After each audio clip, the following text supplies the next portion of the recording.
2024 Tesla Expo and birthday. We're really enjoying ourselves. It's cooled down. We're here on Long Island, New York. And Tom, thanks for joining us today. It's a pleasure. Tom is CTO of Zebra Technologies. I understand today's sponsor, probably a sponsor throughout the year. Yes, that's right. You probably have some great stories about what Tesla means to your company. Yes, yeah, absolutely. But CTO of Zebra, welcome. That's right. Thanks for having me. Excellent. Tell me what a day like this means to you and your company. Yeah, sure. Well, we were founded, actually, part of our company was founded here on Long Island at Stony Brook University. We make barcode reading technology and barcode printing technology, and we were later acquired by a company that's based out of Chicago, Zebra Technologies.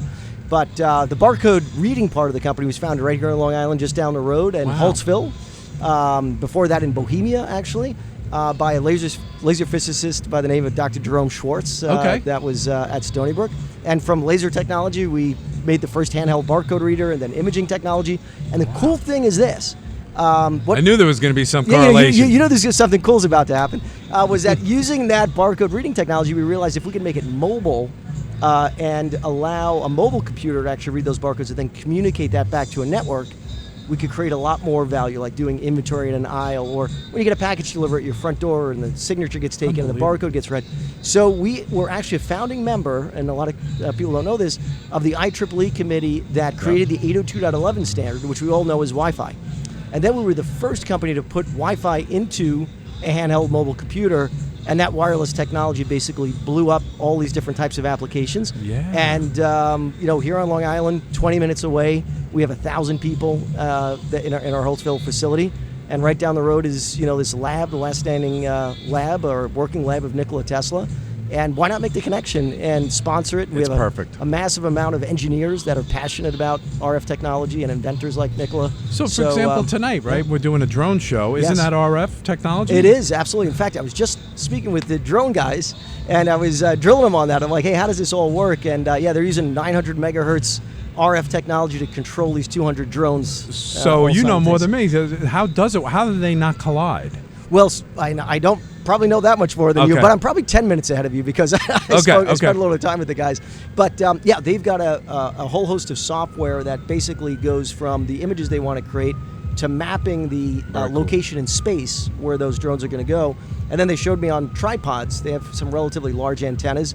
One's a receiver, one's a transmitting antenna. And so the drones are sending back telemetry information dynamically to a computer system they have there. And the computer system's transmitting back out. So they sort of have this closed loop. They know where the drones are, they know where they should be, and they just map them in real time. It's so cool. I know nothing about this, but I'm starting to imagine now. And then LEDs go on and off in color with that same computer connection. Exactly, and then that's creating the images we're all going to see in a couple hours, which I'm pretty excited about. Yeah, I'm excited about that. Sun's going down here. We're having a great time. Yes. Well attended, by the way, and the rain has stopped completely. It's dry now and actually comfortable. Yeah. As a board member, what do you find most satisfying about what you're doing as a board member here? Yeah, well, I think bringing back the legacy of Tesla, and we were very deliberate. The founders were, and I was fortunate enough to be a part of it. So this was decided well ahead of me. But there's a reason why we call it the Tesla Science Center and not a Tesla Museum or Tesla Historical Society. It's really to be a place where science, passion for science, young people that are passionate or can be attracted to STEM technology and doing that in a really diverse fashion. That's what this center is going to be. And so the rewarding, exciting part about it is not just recognizing the legacy, as I said, of Nikola Tesla, but using this as a space. Ultimately, that's going to become a science, technology, mathematics. A launch pad to push further. Exactly right. Michael Russo used the words, "We want this to be Gettysburg level," and I was so excited about that. Yeah. To have that in little old Shoreham, right? And even to some extent, Long Island. Although what I'm hearing now, there's a kind of a trifecta, if not more. You have BNL right up the street. You have Stony Brook, which you talked about. Yes. And now this eventual science center. Yes. And there's probably some other great facilities Cold Spring Harbor Labs, as an example. That's what I'm missing. Yeah, that's great. Great news. So today, your company and some of your co-workers are there greeting people. They are. What are you showing? Yeah, so we have a whole host of our different mobile computing technologies. So these are devices that read barcode, they connect to wireless networks, they run various types of applications. They're highly rugged and they're designed to do a lot of intensive data capture. So using things like RFID as well as barcode reading. And when I say data capture, think about if you're delivering parcels or you're taking inventory, even like taking inventory, say, in an apparel store, there's lots of different SKUs or variations on sizes, colors, and so on. So you want to be able to take that inventory as quickly as you can. And with some of our devices, we can read the RFID hang tags on that apparel up to maybe 10, 15 feet away. So you can just kind of wander around a rack. I remember the first time I experienced what you're speaking about, and you're probably going to have an example, was like in a big supermarket. I remember, being in Stop and Shop and saying, what is this device? This is maybe 10, 15 years ago. Right. That's probably either taking inventory or, what else would it do? Would it only take inventory? No. So it's full Android-based mobile computer. So we use it for communication and collaboration in the front of the store to talk to the back of the store. We can even route calls from incoming calls to the store. So like DIY retailers like Home Depot and Lowe's use that to be able to get the plumbing question right down to the right expert in the aisle, right down to the device. It's used extensively now for like customer assistance and clienteling. So you have I'll use the DIY example again. You have a question on a pipe fitting.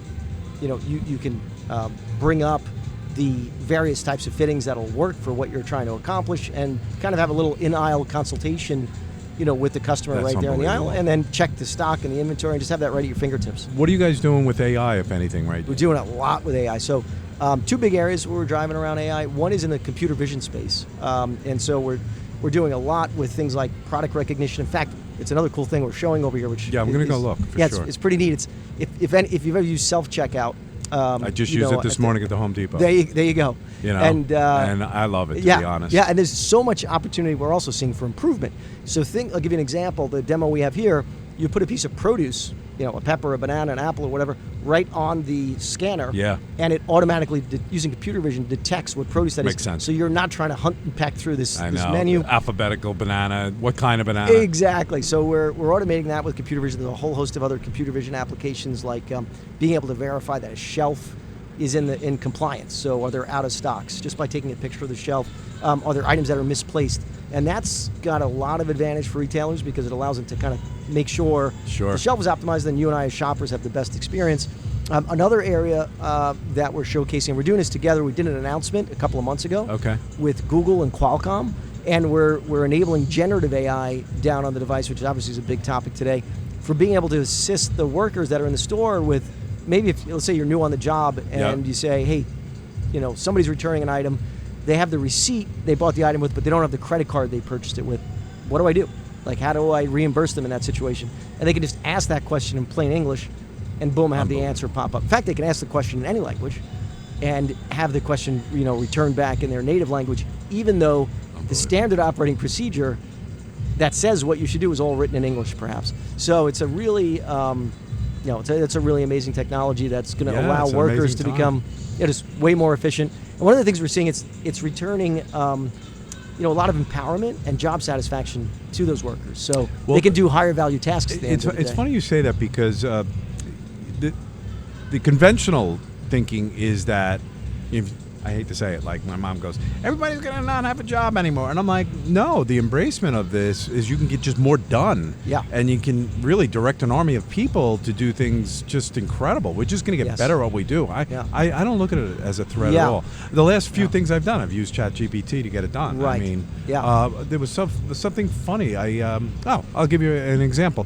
I was looking into whether I can use electric heat matting under floors for my whole house and not just the bathroom. Right. And I got that answer. It's like, no, that doesn't make sense. It's not efficient enough to do that. Yes. And what's amazing about that is that folks that don't use it, you give them that answer and like, oh, I learned something, and then they're going to start to use it. So we have this intelligent explosion, if nothing else. That's right. Yeah, it is pretty amazing, and it's interesting you say that around, technology potentially replacing people, and I think that was probably a hotter topic even before generative AI. Like if I say 4 or 5 years ago, right. There's a lot of automation, robots, and there's more and more of those coming out. But we've done, it's quite a number of studies out there, but one of them was with Korn Ferry.